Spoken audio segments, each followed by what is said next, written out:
ಒಮ್ಮೆ ಒಬ್ಬನ ಸಾವು ಬಂತಂತ. ಮನಿ ಕಟ್ಟಿ ಮೇಲೆ ಕುಂತಿದ್ದ ಯಮ ಬಂದ ಕೂಡ್ಲೆ ಇವ ಕೇಳ್ದ, ಯಾರಪ್ಪ ನೀನು ಅಂತ. ನಾ ಯಮಧರ್ಮ ಅಂದವ. ಇಲ್ಲಾಕ್ ಬಂದಿಯಪ್ಪ ಅಂದವ. ಅವ ಒಂದು ಲಿಸ್ಟ್ ಹಿಡ್ಕೊಂಡ್ ಬಂದಿದ್ದು ಕೈಯಾಗಿಲ್ಲಪ್ಪ, ಮತ್ತ ನಿಂದು ಮುಗಿತ, ಆಯುಷ್ಯ ಮುಗಿದೈತಿ, ಕರ್ಕೊಂಡು ಹೋಗಾಕ್ ಬಂದಿನಿ, ನೋಡಿಗ ಲಿಸ್ಟ್ ಅರ ನೋಡ್, ನಿಂದ ಟಾಪ್ ಲಿಸ್ಟ್ನಾಗ ನಿಂದ ಹೆಸರು ಮ್ಯಾಲ ಫಸ್ಟ್ ಐತಿ ಅಂದವ. ಅವನಿಗೆ ಹೆದರಿಕೆ ಬಂತೀವ, ಯಮ ನನ್ನ ಕರ್ಕೊಂಡು ಹೋಗಾಕ್ ಬಂದಾನ, ಹೆಂಗೂ ಕರ್ಕೊಂಡು ಹೋಗ್ತಾನ, ಏನೋ ಒಂದು ಪ್ರಯೋಗ ಮಾಡ್ಬೇಕಂತ ಬರ್ರಿ ಕೂಡ್ರಿ ಅಂತ ಹೇಳಿ ಒಂದ್ ಚಾಪಿ ಹಾಸಿ ಕೂಡಿಸ್ದ. ಯಾರಿಗೆ? ಅತಿಥಿಗಲ್ಲ, ಯಮಧರ್ಮಗ್ ಕೂಡಿಸಿ ಒಂದ್ ಸ್ವಲ್ಪ ಹಣ್ಣು ತೋಡ್ರಿ ಅಂತ ಹಣ್ಣು ಕೊಟ್ಟ. ಅದು ಹಣ್ಣು ತಿನ್ನಾಕತ್ತಿ. ಯಮ ಒಂದ್ ನಿಮಿಷ ತಡ್ರಿ, ಒಳಗ್ ಹೋಗಿ ಬರ್ತೀನಂತ ಒಂದ್ ಚಲೋ ಕಪ್ನ್ಯಾಗ ಹಾಲು ಹಾಕೊಂಡ್ ಬಂದು, ಬರೇ ಹಾಲು ತಗೊಂಡ್ಬರ್ಲಿಲ್ಲ ಮನುಷ್ಯ ಇವ, ಬೆರಿಕಿ ಸ್ವಲ್ಪ ಶಾಣೆ, ಅದ್ರಾಗ ಒಂದ್ ನಿದ್ದಿಗೋಲಿ ಹಾಕೊಂಡ್ ಬಂದ, ಹಾಕಿ ಯಮನಿಗೆ ಕುಡಿಸ್ದ.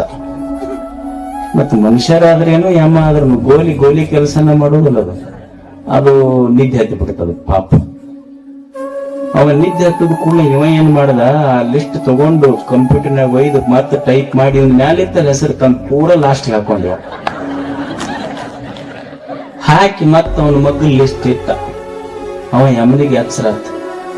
ಅವನಂದ, ನಾ ಇಷ್ಟ ಸಲ ಈ ಮಂದಿನ ಕರ್ಕೊಂಡು ಹೋಗಾಕ್ ಬಂದೀನಿ, ಎಲ್ಲರೂ ನನಗ್ ಬರೀ ಹೆದರಿ ಓಡ್ ಹೋದ್ರು, ಇಷ್ಟು ಚಲೋ ಅತಿಥಿ ಸತ್ಕಾರ ಮಾಡಿದ್ದಿಲ್ಲ, ನಿದ್ದೆ ಅನ್ನೋದಾಗ ಗೊತ್ತಿದ್ದಿಲ್ಲ ನನಗೆ, ಎಷ್ಟು ಆರಾಮ್ ನಿದ್ದೆ ಮಾಡಿಸ್ದಪ್ಪ.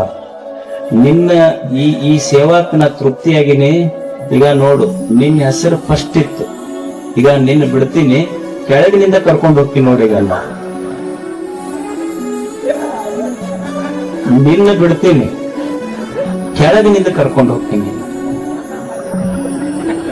ತಪ್ಪಿಸಕ್ ಸಾಧ್ಯ ಐತೇನೆ. ಹ್ಯಾಂಗ ಮಾಡಿದ್ರು ನಾವು ಹೋಗದ ಒಂದು ದಿವಸ.